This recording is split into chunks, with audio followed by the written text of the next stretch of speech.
Hey, how's it going, guys? Welcome back to another review and discussion video with me and Calvin. Today, the discussion we're having is on Arrow Season 4, Episode 3. And we'll get right into it. Spoiler alert for those who haven't seen this episode. Boink, let's start our timer. And so this episode, we started off with Diggle and Oliver taking on some ghosts. Mm-hmm. They're working together, kind of a surprise. Yeah. And that was kind of a big part of this episode was Diggle and Oliver kind of finally... Felicity kind of gets mad at them and tells them, you guys need to make it up or this is not going to work. Yeah. And, I mean, honestly, I don't blame Diggle too much because people will get more upset. What am I trying to say? Like, people have been angry at someone else for years for doing worse. I mean, do you understand what I'm trying to say? Yeah. Not in TV shows, I'm really saying, but like in real life, people have done not as bad things, and their friends will hate them for years. I mean, and it's only been a few months. So I mean, Oliver threatened his wife and child, and so it's just, I guess I was getting tired of seeing it in the show, but I don't totally think that it was time for Diggle to forget and forgive, because it's only been several months. So the main villain of this episode is metahuman that from Central City, and he was affected and stuff, and his ability is cards because he was getting a tattoo and of a card, and now he can pull them off of his skin and throw them. He pulls like tattoos that turn into real cards, and then they're like razor sharp cards. They're pretty cool. He was really good, and he's hired by Mr. Dark to kill the Green Arrow. But he's kind of like, he's kind of like hired by the woman who's hired by Damien Dark. I mean, because the woman, what was her name? Fatia? Farad? I can't remember. But she also happened to have a connection to Diggle's brother. I mean, a guy from Argus comes to Diggle and tells him that she hired Floyd Lawton to kill her brother, or his brother, and so we saw that there was a connection between more connections between the Hive and Damien Dark, and all those different things. And that sort of is what brings Oliver and Diggle to be friends again, because Oliver says, "Okay, we have like a mutual desire." Yeah, their enemies are now like one and the same. So this way, it will make them forced to work together, and then Diggle will gain Oliver's trust, or Oliver will gain Diggle's trust back. Because we saw that at the end when Oliver jumps in front of Diggle to take the card in the chest. Diggle is kind of like, "You took a shot for me." Yeah. It was a bioorganic card, still counts. But we had Diggle's helmet in this episode. His helmet made a return. I agree. With what Sam was saying earlier, was that it has a visor thing that it looks a little bit cooler when he's got the visor on, but there was, I think, one or two times in the episode when he kind of had the visor go back, and as soon as it did, I was like, it looks stupid. But when it had the visor, it was pretty cool looking. It was better. Too big on his head. As soon as the visor goes, it goes right back to looking ridiculous. But that's enough on his helmet. You probably know how, if you watched our other discussions about how much we hate his helmet. Okay, so the other half of the episode is over at Nanda Parbat with Thea and Laurel trying to bring back Sarah and cure Thea's bloodlust. Yeah. So we kind of both of them ended in a way you wouldn't expect, because Malcolm basically tells Thea that she's got to satiate she's got to give in to this bloodlust if she wants it to go away. Mm-hmm. He tricks her into thinking that there's like an old sage, which I mean, as soon as he like told her about it, I was like, yeah, he would have known his name or something. Right? Yeah, I mean, he would have. I mean, he wouldn't have. I mean, he wouldn't have because he wanted her to give into the bloodlust first, and then he's like, oh, fine, I guess you can go to this stage. I mean, you think if he really cared about his daughter, he would have told her about the stage first. So as soon as he like told her that second, then I'm like, I was kind of doubting it, and then it turned out to be not true, and he kind of has these two guys attack Thea in her sleep, and then she kills them because she was caught off guard. And he says that now she's cured for at least a few weeks, but then she'll have to kill someone again. So I mean that didn't really end the way you'd think it to. There was not really a cure. It's just kind of like she's got to give into it. Yeah, she has to kill. Even though Thea really doesn't want to. And then Sarah, they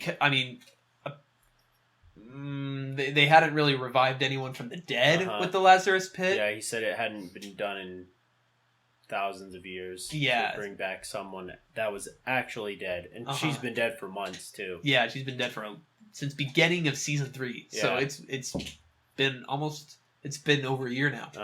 So we got to see her come back, and she's not, even though Malcolm strongly warns against it, Nyssa like fights her on it.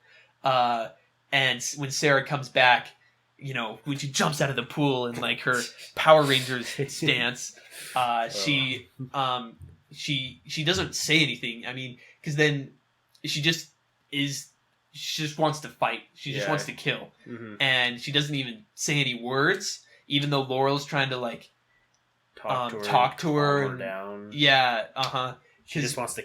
Looks like she wants to kill Laurel too. Yeah, because it's like she doesn't recognize anyone. She just wants to like. She's just like this monster now. Yeah.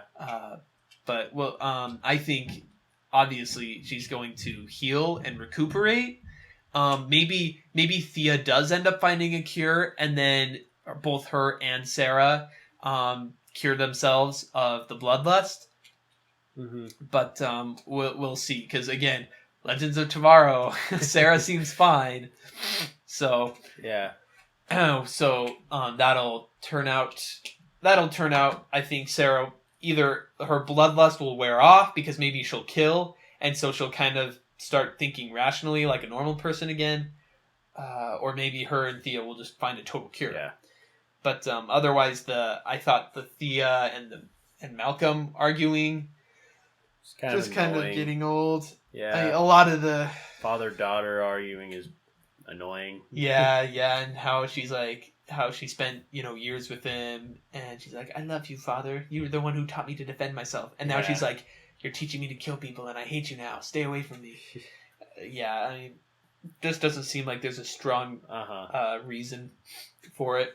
But we also kind of had a surprise when Nyssa destroyed the Lazarus Pit with her father created a way to destroy the Lazarus Pit. Wow! And then she destroys it after Sarah is revived. Which I thought if she had that, she would have done it before. Yeah, exactly. But whatever the story wants. And it's going with I guess what they're going to do with the story is, because it seems like Nyssa wants to kill Malcolm, and because she doesn't like him being Ra's al Ghul. And she even warned him, well, now you don't have the pit, so I can kill you. And, I mean, do you think that she will end up killing him, or maybe she'll end up dying first? I don't know. I definitely see them having a big fight. I don't know. Yeah, a big climatic fight. But honestly, I think Nyssa would lose. Honestly, because I think I think just the writers of the show would just rather keep Malcolm alive than Nyssa. But a better actor and stuff, it seems like. I don't know, and I think he's a more interesting character. But we'll see how if it ever comes to a head. But I thought I mean we were talking about how it just kind of it was a little unconvincing that Ra's al Ghul. The previous one created a way to destroy the Lazarus Pit because he was afraid of it falling into the wrong hands. I mean, I feel Ra's al Ghul wouldn't be afraid of it falling into the wrong hands. He was so like confident in himself and confident in the people that he actually trusted that it just seems like he wouldn't have been worried about it falling into the wrong hands. He didn't think he was ever going to die. I mean, besides the fact that what kind of thing would destroy the Lazarus Pit? Well, I mean, what kind of thing would take away its abilities? Yeah, it's magical powers or whatever. And there's our timer. One last thing I wanted to mention is that Oliver's flashbacks. Where are they going? We didn't get a lot of flashbacks other than we find out that they're growing drugs. And he saves this lady. Saves the lady. They go away. They run from the slave camp. Don't really know what's going to happen. He's not. Yeah. He just. Yeah. Just like a couple of scenes of that. Yeah, just not much. But this episode, I'll give a 7 because we had Damien Dark, which is cool. But he didn't have as much in this episode. Card Guy was cool. Diggle and Oliver starting to make up, but it was just kind of, I think, mostly an underwhelming episode, just because Oliver and Diggle, I feel like they're maybe moving too fast in like regaining their trust in each other, because Felicity just kind of like, she lectures on, and then all of a sudden, I think it should take longer. I think Diggle. I'm not saying Diggle should be unforgiving, but I don't totally blame him for still kind of being untrustworthy of Oliver, and just the Nanda Parbat with Nissa magically having a way to destroy the pit, Thea and Malcolm arguing, just kind of wasn't a great episode, but I mean there were still some aspects of it that were good. So yeah. I'm going to do a 6.5 just because it's just a average episode. Nothing crazy happens except for like Sarah being revived, but we obviously knew that was going to happen. The Lazarus Pit being destroyed was kind of a surprise, but it just wasn't. Mm-hmm. It wasn't in a way that was like, whoa. It was just kind of like, eh. I felt like all the Nanda Parbat scenes were just boring. Yeah.